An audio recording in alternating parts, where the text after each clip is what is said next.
Muy buenas noches a todos. Es un gusto estar con ustedes en este lugar compartiendo la palabra del Señor.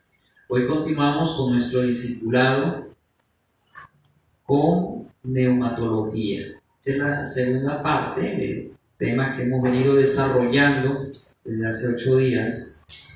Y dijimos que la neumatología es la rama de la teología que estudia la persona del Espíritu Santo. Hemos estado aprendiendo quién es el Espíritu Santo, quién es la persona del Espíritu Santo. Y hemos dicho que el Espíritu Santo es una personalidad. Hemos podido demostrar a través de la Biblia que el Espíritu Santo es una persona, no es una fuerza, no es un poder con el cual nosotros podemos hacer lo que queramos. No, el Espíritu Santo es una persona, y dijimos que el Espíritu Santo también es Dios. ¿Sí? Él es la tercera persona de la Trinidad y Él es coigual, consustancial, coeterno con el Padre y con el Hijo, compartiendo los mismos atributos que ya hemos estudiado, los atributos de Dios. Entonces, hemos dicho que el Espíritu Santo es una persona, y dijimos que es una persona porque se lo trata en la Biblia con pronombres personales. También Jesús lo compara con Él mismo y habla del Espíritu Santo como el otro consolador. También podemos decir que el Espíritu Santo es una persona porque se le asocia con las otras personas de la Trinidad. Siempre se le nombra con el Padre, con el Hijo.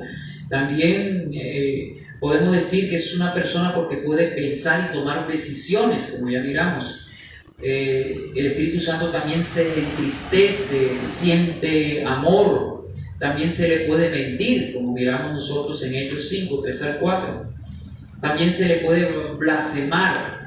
Se puede blasfemar en contra del Espíritu Santo. Es el único pecado imperdonable, según Mateo 12:31. Entonces, indudablemente, el Espíritu Santo es una persona. También podemos decir,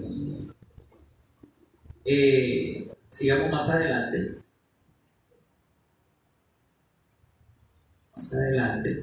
que el Espíritu Santo es Dios mismo, y pudimos demostrarlo en la palabra del Señor, porque en la Biblia es llamado Dios y Señor.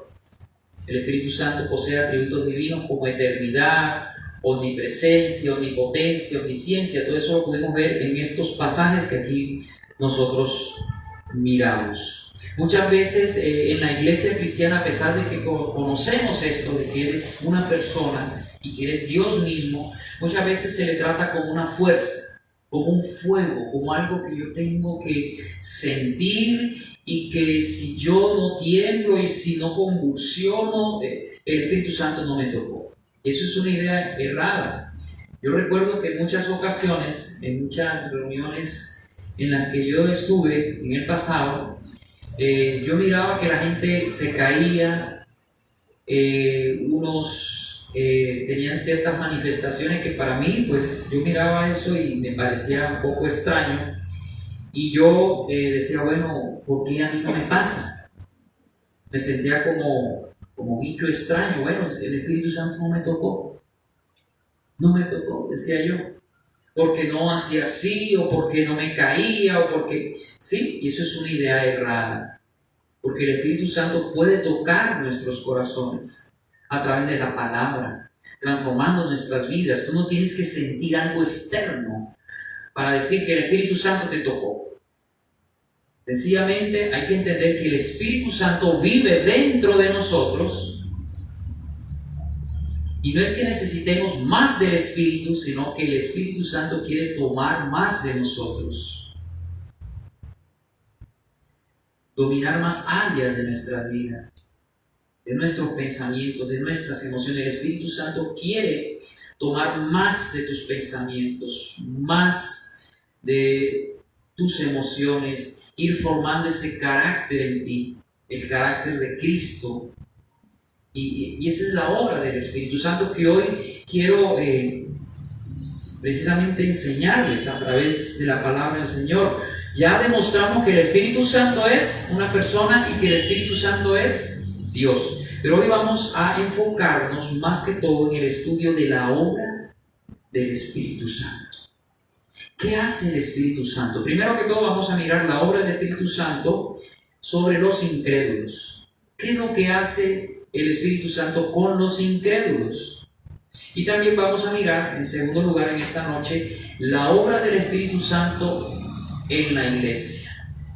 ¿Cuál es la obra del Espíritu Santo? ¿Qué es lo que hace el Espíritu Santo en cada una de nuestras vidas? Entonces vamos a hablar de las obras divinas ejecutadas por el Espíritu Santo. En Job 33:4 dice: el Espíritu de Dios me hizo, y Él sopló del Omnipotente, me dio vida. Aquí está hablando Job que él recibió ese soplo. ¿De quién? De Dios, de su Espíritu. Hermanos, ¿qué fue lo que pasó con nosotros cuando nos expusimos a la palabra de Dios, a su santa presencia? El Espíritu Santo fue la persona del Espíritu Santo que sopló y nos dio vida. Es lo que teológicamente se conoce en la palabra del Señor como el nuevo nacimiento. Él sopla, y esta palabra soplo es la palabra neuma en el griego, ¿sí? O ruach, así se pronuncia en el hebreo, ruach. Es el soplo de Dios, es ese espíritu que Él infunde en nuestras vidas, transformando nuestras vidas, tanto haciendo una obra en los incrédulos como en los creyentes. Vamos a mirar, en primer lugar, que el Espíritu Santo puede dar vida. Vamos a mirar la obra del Espíritu Santo dando vida. En Romanos 8:11. Vamos a mirar Romanos 8:11 y el Salmo 104, versículo 30. El Espíritu Santo puede dar vida. Miremos Romanos 8:11.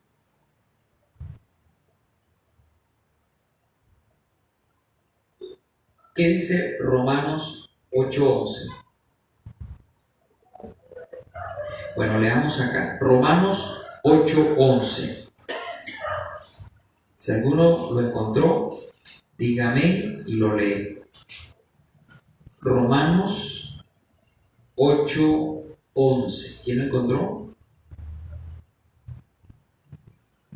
Bueno, dice Romanos 8:11. Y si el Espíritu de aquel que levantó de los muertos a Jesús mora en vosotros, el que levantó de los muertos a Cristo Jesús vivificará también vuestros cuerpos mortales por su Espíritu que mora en vosotros. Es decir, ese Espíritu que levantó a Jesús, que es el Espíritu Santo de la tumba, ese mismo Espíritu vive en nosotros, y ese mismo Espíritu es el que nos vivificará cuando nosotros resucitemos, como Cristo lo hizo, y seamos transformados con un cuerpo glorificado.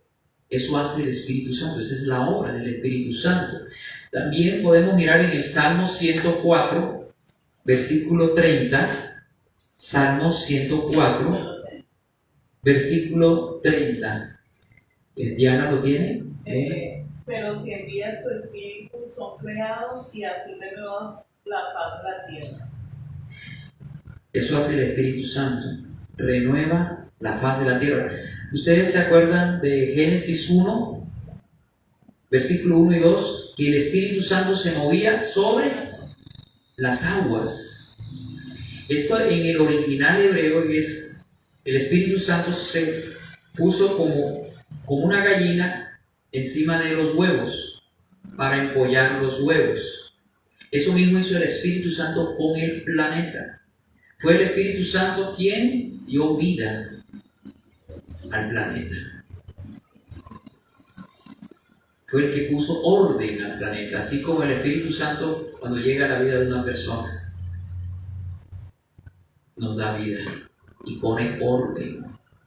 Y por eso usted y yo no somos los mismos de antes. Amén. Vamos a mirar también en segundo lugar que el Espíritu Santo inspira las Escrituras. Mire toda la obra del Espíritu Santo. El Espíritu Santo inspira a las Escrituras. Segunda de Pedro 1:21. Dice, porque la profecía no ha tenido su origen en la voluntad humana, sino que los profetas hablaron de parte de Dios, impulsados por el Espíritu Santo. Impulsado por el Espíritu Santo. ¿Por qué hablaban lo que hablaban los profetas? No era de ellos lo que ellos hablaban, era algo que venía de Dios, del Espíritu Santo. Y miramos también esta verdad en Hechos 28, del 25 al 27. ¿Quién más me ayuda con esa lectura además de Diana? Hechos 28, 25 al 27.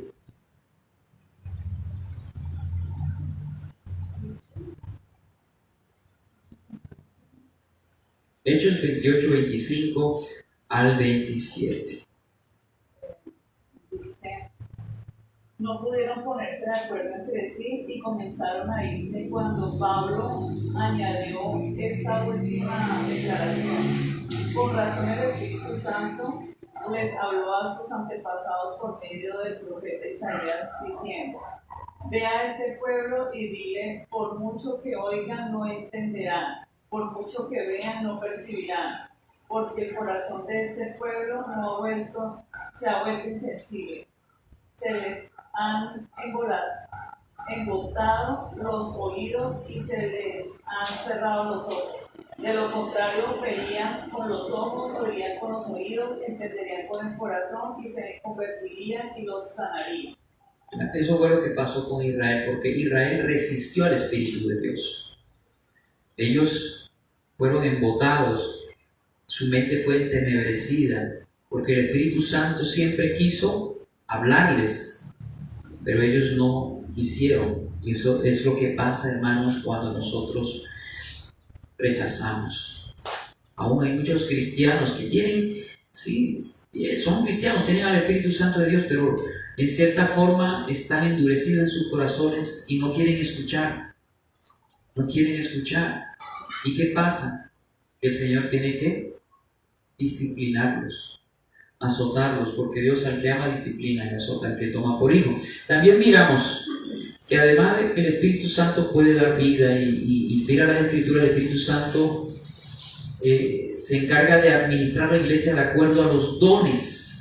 Todos los dones que miramos en la iglesia, que miramos en 1 Corintios 12, del 4 al 6, son dones que vienen del Espíritu Santo, dados a la iglesia para edificación de la iglesia. Leamos 1 Corintios. Dice, ahora bien, hay diversos dones, pero un mismo Espíritu. Hay diversas maneras de servir, pero un mismo Señor. Hay diversas funciones, pero es un mismo Dios el que hace todas las cosas en todos. Ahí se da cuenta uno que es el Espíritu Santo. Pero ahí involucra también al Padre cuando habla de Dios. Involucra también al Señor Jesús cuando habla de Señor. ¿Sí? Ahí está la Trinidad involucrada en la administración de los dones, pero son los dones del Espíritu. Y los dones, repito, es para edificación de la iglesia. También podemos decir, sigamos a la siguiente, la obra del Espíritu Santo, sigamos. Vamos a mirar la obra del Espíritu Santo en relación con la creación. ¿Cuál fue el papel del Espíritu Santo en relación con la creación? Dice el Salmo 36, verso 6. Tu justicia es como los montes de Dios, tus juicios, abismo grande. Jehová, al hombre y al animal conservas. En relación con la creación, aquí dice este salmo que, oh Jehová, el hombre y el animal conservas. ¿Quién conserva al hombre y al animal? Es Dios, a través de su Santo Espíritu. En relación al hombre no regenerado, o sea, al impío, al que no ha nacido de nuevo, ¿cuál es la obra del Espíritu Santo con aquellos que no conocen al Señor? Con aquellos que de pronto son religiosos, o que son ateos o agnósticos. ¿Cuál es la obra del Espíritu Santo? En Juan 16, versículos 7 al 11 dice: pero yo os digo la verdad, hablando el Señor Jesús, dice: os conviene que yo me vaya, porque si no me fuere, el Consolador no vendría a vosotros, mas si me fuere, os lo enviaré. O sea, el Señor, el Espíritu Santo. Y cuando Él venga, ¿qué hará con el mundo? ¿Cuál es la obra del Espíritu Santo en este mundo? Convencer al mundo de pecado, de justicia y de juicio. De pecado por cuanto no creen en mí, de justicia por cuanto voy al Padre y no me veréis más, y de juicio por cuanto el príncipe de este mundo ha sido ya juzgado. Hermanos, es el Espíritu Santo el que convence de pecado a un impío. Tú le puedes decir a tu marido o a tu esposa: te vas a ir al infierno si no crees, tú eres un borracho, parrandero y jugador, te vas derechito al Seol, la condenación eterna te espera. Y tú puedes decir muchas cosas tratando de convencer a ese ser amado, a ese amigo tuyo, a ese vecino o a cualquier persona. Pero hermano, nosotros no podemos convencer a nadie. ¿Cuál es nuestra responsabilidad como iglesia? Hablar la palabra, predicar. Y es el Espíritu Santo el que toca a la persona y la convence de pecado, lo hace ver como un pecador. El problema de muchos seres humanos es que se creen buenos. Hermanos, no hay ningún hombre bueno. Dice Romanos 3:10: no hay justo ni aún uno. Nadie es bueno, pero muchos dicen: ¿pero yo qué? ¿Cómo que necesito un salvador? Si yo soy una persona buena, yo no le he hecho nada malo a nadie, no mato ni un mosquito.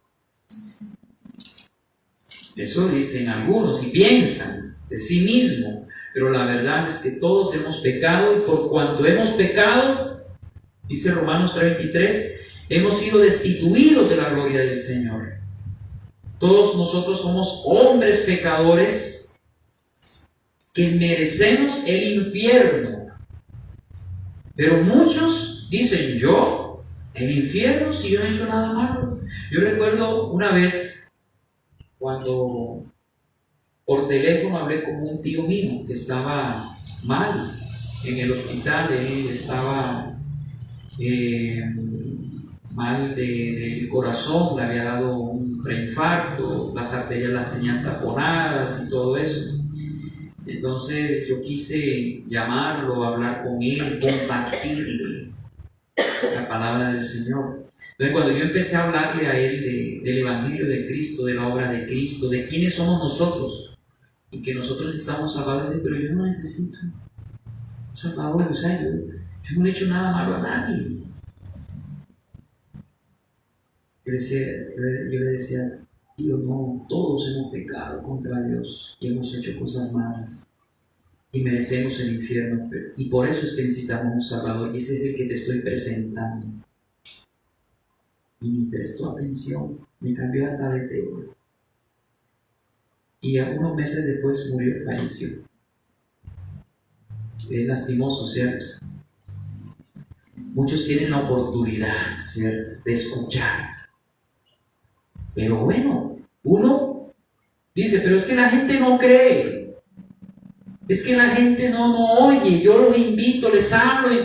Tranquilo, usted hable, predique, comparta, evangelice, que el resto lo hace el Señor, su Santo Espíritu, que es el único que puede hacerle ver a ese hombre o a esa mujer quién es realmente y quiénes somos nosotros, hermanos. Díganme. Somos pecadores, todos. Los cristianos somos pecadores también, pero perdonados. Esa es la diferencia. Somos pecadores perdonados. Ya hemos sido perdonados, librados de la condenación eterna. Pero somos pecadores, pero no practicamos el pecado, que es otra cosa.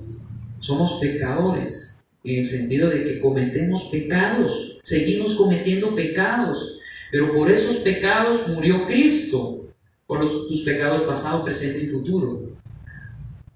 Ya esos pecados no te van a condenar. Entonces me puedo portar mal, al fin y al cabo yo no me voy a condenar porque Cristo, no, momento. La gracia que hemos recibido nosotros no es para que usemos esa libertad en Cristo para que hagamos lo malo, sino para que hagamos lo que Dios nos ha mandado. Y todo aquel que tiene al Espíritu Santo de Dios va a querer hacer la voluntad del Padre. Si una persona es cristiana, va a buscar santificarse, va a buscar agradar al Señor, le va a gustar escuchar la palabra porque tiene al Espíritu Santo. Pero si esa persona no se ha convertido, todo esto le va a fastidiar. El Espíritu Santo, ¿qué hace? Convence de pecado, te hace ver como quien realmente eres, un pecador, que necesitas un Salvador. Por eso cuando uno evangeliza, debe presentar la ley primero. La ley condena, nosotros merecemos la muerte. Pero después que presentamos la ley, que merecemos la muerte por haber infringido la ley de Dios, ahí es cuando le presentamos la otra cara de la moneda. Pero hay salvación en Cristo si te arrepientes y crees en Él. Pero primero hay que presentar la ley. Por eso Charles Spurgeon y muchos reformadores, ellos predicaban mucho del infierno y hablaban del infierno, cosa que hoy en día en las iglesias no quieren hablar porque temen ofender a la gente o que la gente se vaya. No hay que hablar del infierno porque es una realidad, hermano. Muchas almas están descendiendo al Sheol, al infierno mismo, por morir sin Cristo. Y nosotros tenemos que predicar del infierno, pero también de la salvación eterna, que es en Cristo Jesús. Y es el Espíritu Santo quien va a convencer a tu abuelita, al vecino. Él es el que va a tocar a tu esposo, a tu esposa incrédulo. Él es el único que puede hacer esa obra. Amén. Entonces, eso es lo que hace. Convence de pecado, también de justicia, que es justo que tú vayas al infierno. Porque Dios es un Dios santo que condena la maldad. Es justo, por eso es que dice, te convencerá al mundo de pecado, de justicia y de juicio, de que va a haber un juicio, tanto para los malos como para los buenos también, para nosotros en el tribunal de Cristo. Entonces, esa es la obra del Espíritu Santo, convencer al pecador de su pecado, de hacerle ver que Dios es un Dios justo y que hay un juicio para aquellos que no se arrepientan y quieran recibir la gracia que es en el Señor Jesucristo. Esa es la obra del Espíritu Santo con respecto a los incrédulos, pero vamos a mirar también la obra del Espíritu Santo en la iglesia. Ese es un poco más extenso.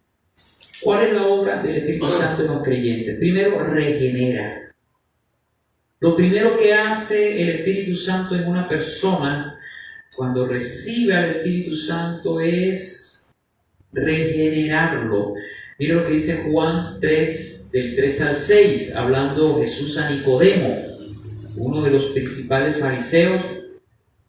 Dice, respondió Jesús y le dijo a este hombre religioso de la época: de cierto te digo, que el que no naciere de nuevo, hablando del nuevo nacimiento, no puede ver el reino de Dios. Está diciendo, no es por la ley, no es por cumplir ciertos requisitos, dogmas. Tienes que nacer de nuevo. Nicodemo le dijo, pero ¿cómo puede un hombre nacer siendo viejo? ¿Puede acaso entrar por segunda vez en el vientre de su madre y nacer? O sea, lo asoció con la reencarnación. Él bien tonto. Y es ahí cuando Jesús le responde, de cierto te digo, que el que no naciere de agua y del Espíritu, no puede entrar en el reino de Dios. De agua y del Espíritu. Hay dos agentes que actúan en el nuevo nacimiento. ¿Cuáles son? El agua y el Espíritu. ¿El agua qué es? ¿Cómo? Es que en el bautismo el agua no se convierte en la persona, y el bautismo en agua es un testimonio de la conversión. O sea, cuando una persona se bautiza en agua es porque ya se ha convertido, ya es una persona que da testimonio público de su conversión. Pero el bautismo en agua no hace nacer de nuevo.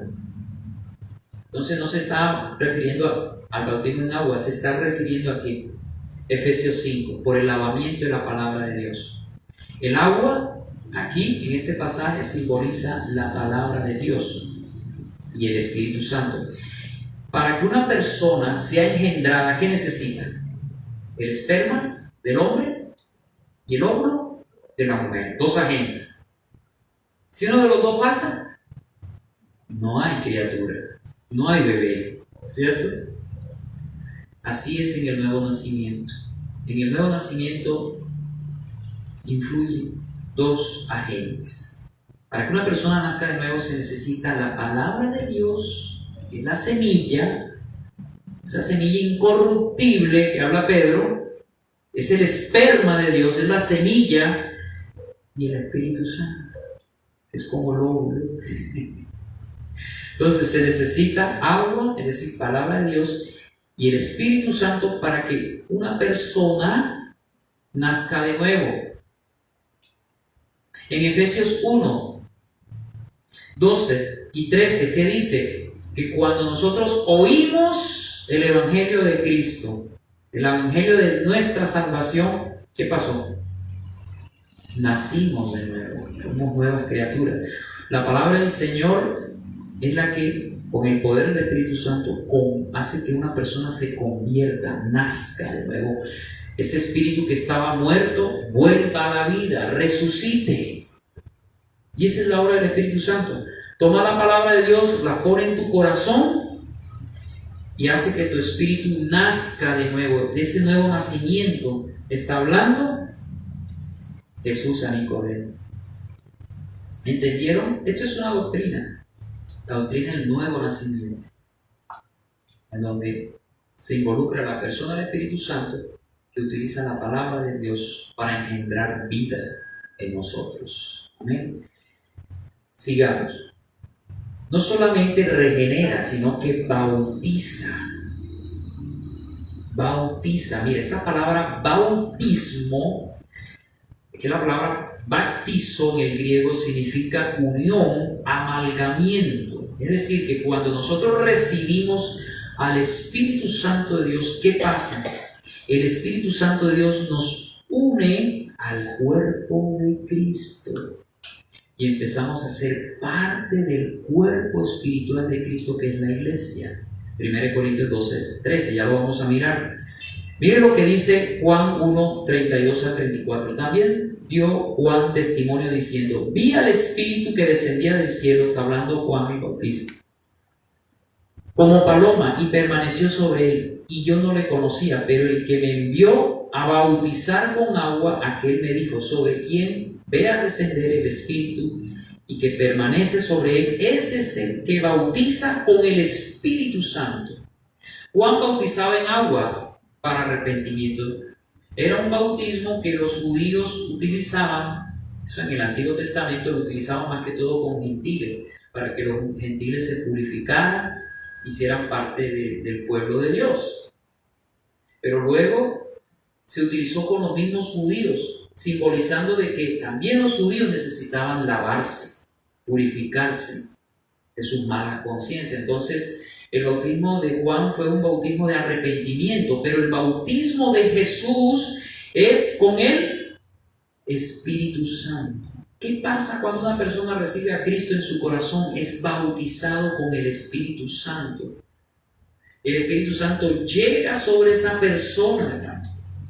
Es unida al Espíritu Santo. El Espíritu Santo hace morada en cada uno de nosotros. Nos hace nacer de nuevo. Es el Señor mismo, el Señor Jesús. el que nos bautiza con el Espíritu Santo. 1 Corintios 12:13, porque por un solo Espíritu, está hablando del Espíritu Santo, fuimos todos bautizados en un cuerpo, está hablando de la iglesia, del cuerpo espiritual de Cristo. Sean judíos o griegos, sean de cualquier nacionalidad, sean esclavos o libres, de cualquier condición social. A todos se nos dio a beber de un mismo espíritu, es decir, nosotros todos como iglesia, que somos el cuerpo espiritual de Cristo aquí en la tierra, hemos recibido el mismo espíritu. El Espíritu Santo mora en ti, mora en mí, somos templo del Espíritu Santo. Ese Espíritu Santo que ha venido sobre nuestras vidas nos ha unido al cuerpo, porque por un solo Espíritu fuimos bautizados, es decir, unidos a Cristo. Mire esta doble operación. Yo quiero que lo entiendan. Cristo nos bautiza con el Espíritu Santo, ¿cierto? Pone el Espíritu Santo en nosotros. ¿Y sabe lo que hace el Espíritu Santo? Nos pone en el cuerpo espiritual de Cristo. Nos une a Cristo. Es una doble operación. Cristo pone o nos bautiza con el Espíritu Santo, pero al mismo tiempo el Espíritu Santo nos bautiza en el cuerpo, en un solo cuerpo, el cuerpo de Cristo, que es la iglesia. Si nosotros seguimos leyendo en 1 Corintios 12:13 en adelante, nos damos cuenta que Pablo está hablando del cuerpo de Cristo como la iglesia. Entonces eso es lo que nosotros debemos entender. Usted hace parte del cuerpo de Cristo, yo también, porque tenemos al mismo Espíritu que nos unió. Es el que nos une y nos hace parte del Señor. El Espíritu Santo no solamente regenera, es decir, da vida, no solamente bautiza o nos une al cuerpo de Cristo, sino que mora en cada creyente. 1 Corintios 3:16. ¿No sabéis que sois templo de Dios y que el Espíritu de Dios mora en vosotros? Por eso es incorrecto decir que este es el templo de Dios. Cuando hablamos de templo, ya en el Antiguo Testamento hablábamos de un lugar físico. Pero ahora en el Nuevo Testamento el templo ya no es un lugar físico. En el Antiguo Testamento era un lugar físico donde habitaba la Shekinah, la presencia del Señor, allí en el arca del pacto. Era un lugar físico, pero ahora la presencia del Señor, la presencia del Espíritu Santo mora en cada creyente. Literalmente. Esto no hay que alegorizarlo ni espiritualizarlo, no. Literalmente el Espíritu Santo mora en nosotros. Por eso es que dice Pablo, ¿no sabéis que vosotros sois templo del Espíritu Santo? Templo ya no es un lugar físico. Vamos a recoger una ofrenda para construir el templo. Eso es incorrecto, bíblicamente hablando. El templo somos nosotros. Y no importa dónde nos reunamos, si nos reunimos, ahí está el Señor, porque Él está en nosotros. El templo ya no es un lugar físico. No vamos a la iglesia como si fuera algo físico. No, la iglesia somos nosotros, la congregación de los santos, en donde mora la presencia del Señor. Usted y yo podemos reunirnos en un parque y ahí está la iglesia. Esa es la iglesia. Se puede reunir en una cancha, en la calle, y ahí está la iglesia, porque la iglesia no es un lugar, somos nosotros, en donde habita el Espíritu de Dios, el Espíritu Santo de Dios. Miremos también que el Espíritu Santo de Dios no solamente regenera, bautiza y mora en cada creyente, sino que también llena. Efesios 5:18-20. No os embriaguéis con vino, en lo cual hay disolución. Le decía Pablo a estos hombres y mujeres como que le daban fuerte al vino. No os embriaguéis con vino, antes bien sed lleno del Espíritu, es decir, no se llenen de licor, llénense del Señor. Eso es lo que nosotros necesitamos, hermano. Llenarnos del Señor. Hablando entre vosotros con salmos, con himnos y cánticos espirituales, cantando y alabando al Señor. Una persona llena del Espíritu Santo no es aquella persona que hace así, que empieza a reírse, a hacer locura, a temblar, tirarse en el piso. No, hermanos, ya dijimos que eso son manifestaciones extrañas en muchas iglesias que no tienen base bíblica, son extrañas. Yo les hablé del Kundalini y de muchas religiones paganas africanas en donde tienen esa misma manifestación, y se metió en el cristianismo, desafortunadamente. Y entonces dicen que ese es el poder de Dios. No, una persona está llena del Espíritu Santo no por manifestaciones externas o porque se haga así o que se tira al piso. No. ¿Cómo se sabe que alguien está lleno del Espíritu Santo? Cuando esa persona habla salmos, cuando esa persona canta himnos espirituales, cuando alaba al Señor dando siempre gracias. Cuando usted ve a un cristiano así, ese cristiano está lleno del Espíritu Santo. Qué bonito ver a un cristiano así. Pero hay cristianos que están vacíos, hermanos, porque se han descuidado en su relación con el Señor. Se la pasan haciendo cualquier otra cosa y nunca tienen tiempo para tener comunión con el Señor. Por eso andan amargados, con una cara de limón, ¿sí? Muchos andan tristes, se sienten solos, cansados. No hay cosa más fea que ver un cristiano así. Ay, ¿cómo estás, hermano, en prueba? Ponen una cara así que ni Job, con todas las pruebas que tuvo. No, pastor, a mí me llaman el Job de Neiva, el hombre más probado, sufriente. Ponen cara así de San Martín de Porres, sufriente, mártir. No. Mire que en la religión tradicional ponen a los santos con cara así, como melancólica, triste. Si nosotros quisiéramos hacer un retrato de una persona llena del Espíritu Santo, no sería con una cara así, sino con una cara sonriente, gozosa. Esa es la persona que está llena. Una persona que canta himnos, que agradece al Señor, que no se anda quejando.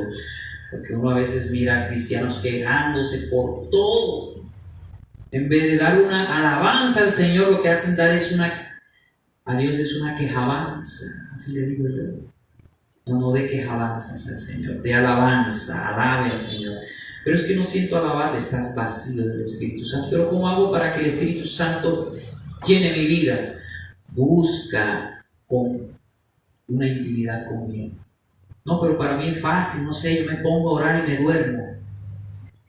Esfuérzate, dile al Señor que te ayude y Él en su gracia te va a ayudar. Y poco a poco vas a ir logrando tener esa comunión, ese contacto con el Señor, y vas a empezar a sentir cómo el Espíritu Santo va a empezar a llenar áreas de tu vida. Y tú vas a empezar a sentir un gozo sobrenatural en medio de las pruebas, una fortaleza a pesar de tus debilidades. Eso lo hace el Espíritu Santo. Entonces, el Espíritu Santo llena. Hermanos, el Señor nos llena con su Santo Espíritu, pero es nuestra responsabilidad el buscar esa llenura. ¿Cómo? Teniendo comunión con el Señor en su palabra, orando, congregándonos. Eso es importante, hermanos. Bueno, el Espíritu Santo bautiza, mora, llena, también llama para el servicio. Mire, yo quiero que entiendan ustedes, hermanos, que cada uno de ustedes está llamado para el servicio a Dios en su iglesia local. Usted tiene dones y talentos que usted debe poner en servicio a la iglesia. y que usted debe decirle: Señor, yo tengo dones y talento, ¿en qué puedo ser útil en tu iglesia? Que yo pueda con mis dones ministrar a la iglesia y edificar a la iglesia y a otros hermanos. Pero muchas personas están tranquilas sin servir al Señor. No, el Señor, desde que te hizo nacer de nuevo, Él te ha llamado a servirle a Él. Antes le servías al pecado, pero ahora Él te llama a servirle a Él. No solamente aquí en la iglesia local, sino allá afuera también con las demás personas. Pero es servicio. ¿Cómo se identifica un cristiano? Además, por el amor, por el servicio a los demás. ¿Usted está sirviendo a su iglesia? ¿A su iglesia local? ¿Cuánto tiempo usted tiene en la iglesia y no le está sirviendo al Señor? Por eso los que no tienen servicio, anhelen servirle, ser útil, porque el Espíritu llama al servicio. Mire lo que dice Hechos 13, 2 al 4. Ministrando estos al Señor y ayunando, dijo el Espíritu Santo: apartarme a Bernabé y a Saulo para la obra a que los he llamado. ¿Quién está hablando? El Espíritu Santo. El Espíritu Santo fue el que llamó a Pablo y a Bernabé a la obra. No ha sido hombre. Mire, el servicio que yo doy a Dios como pastor de esta iglesia no es por llamado de un hombre o de un ministerio. Es por llamado de Dios, que la iglesia como cuerpo espiritual de Cristo tiene que dar testimonio de ese hombre. Claro que sí, que debe decir: este hombre es idóneo, tiene el testimonio para ejercer pastorado, ejercer un diaconado en la iglesia, etcétera, etcétera. Pero es el Espíritu el que llama. Y usted ha sido llamado por el Señor a servirle. Nunca se olvide de eso. Servicio. Mire que el Señor nos dio el ejemplo. Él vino aquí a servirnos, y así mismo debemos hacer por los demás.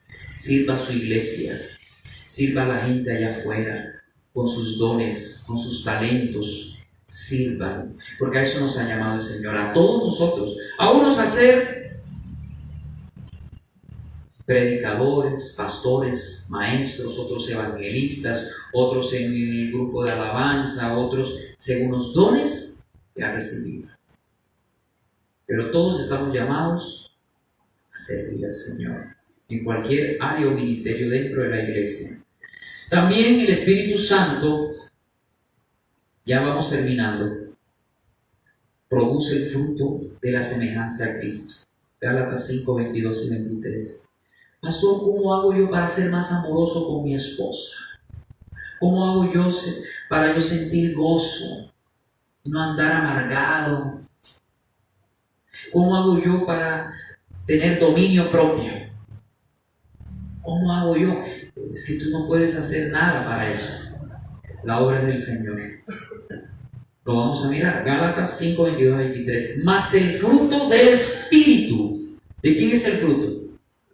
Del Espíritu, no es de nosotros.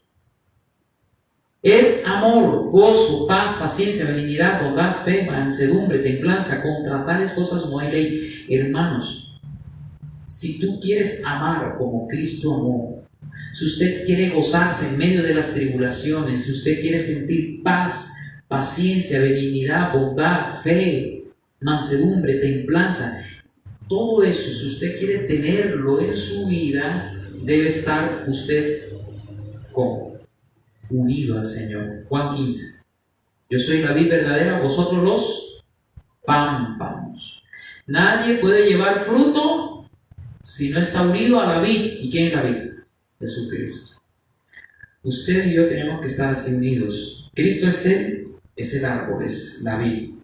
Nosotros debemos estar unidos a Él. Una rama por sí sola no da fruto, pero si está unida al tallo, da fruto. Si usted y yo estamos unidos a Cristo en esa comunión diaria, ¿sabe lo que va a hacer el Espíritu Santo en tu vida? Va a producir amor y vas a amar a tu esposa sacrificialmente. Vas a empezar a sentir gozo, paz, paciencia, benignidad, bondad. Vas a empezar a parecerte más y más a Cristo porque estás unido a Él. El mismo Señor Jesús nos llama en esta parábola de la vid verdadera a permanecer en Él, a no perder esa comunión con Él, para que el Espíritu Santo produzca en nosotros estas cosas. Es Él el que produce en nosotros todo esto. Amén, no somos nosotros, es Él. Por eso es el fruto del Espíritu. También hace posible nuestra comunicación con Dios, el Espíritu Santo. Judas 20 dice: pero vosotros, amados, edificando sobre vuestra santísima fe, orando en el Espíritu Santo. Orando en el Espíritu Santo. El Espíritu Santo nos ayuda a tener comunión con Dios. Romanos 8, 26 al 27. Y de igual manera el Espíritu nos ayuda en nuestra debilidad. Pues ¿qué hemos de pedir como conviene? No lo sabemos. Pero el Espíritu mismo intercede por nosotros. Él nos ayuda para que podamos nosotros conectarnos con la voluntad de Dios. Muchas veces no sabemos ni qué pedir, hermanos. Somos tan tontos, tan cortos de visión, que cuando pedimos sandeces.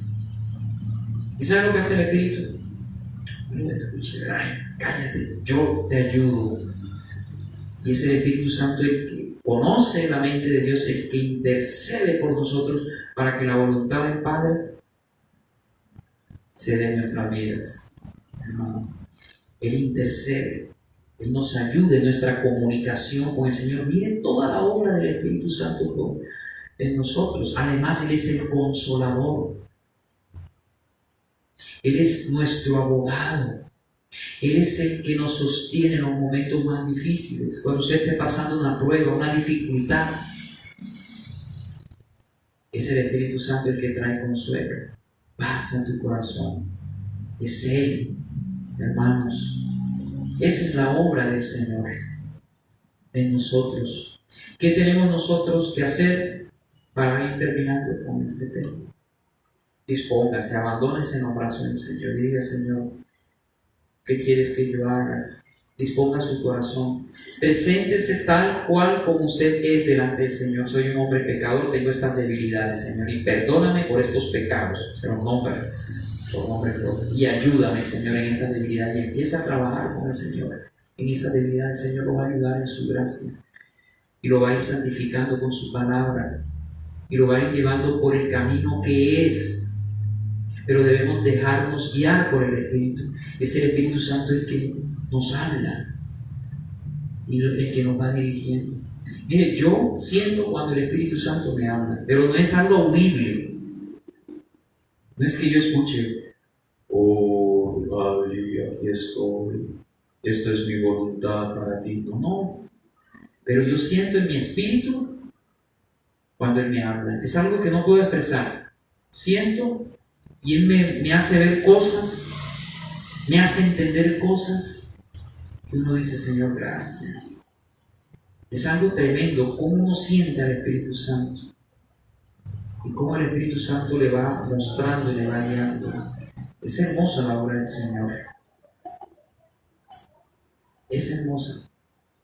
Debemos tener en cuenta la obra del Espíritu Santo en nosotros, sin caer en excesos, como en muchas denominaciones, que todo es el Espíritu Santo.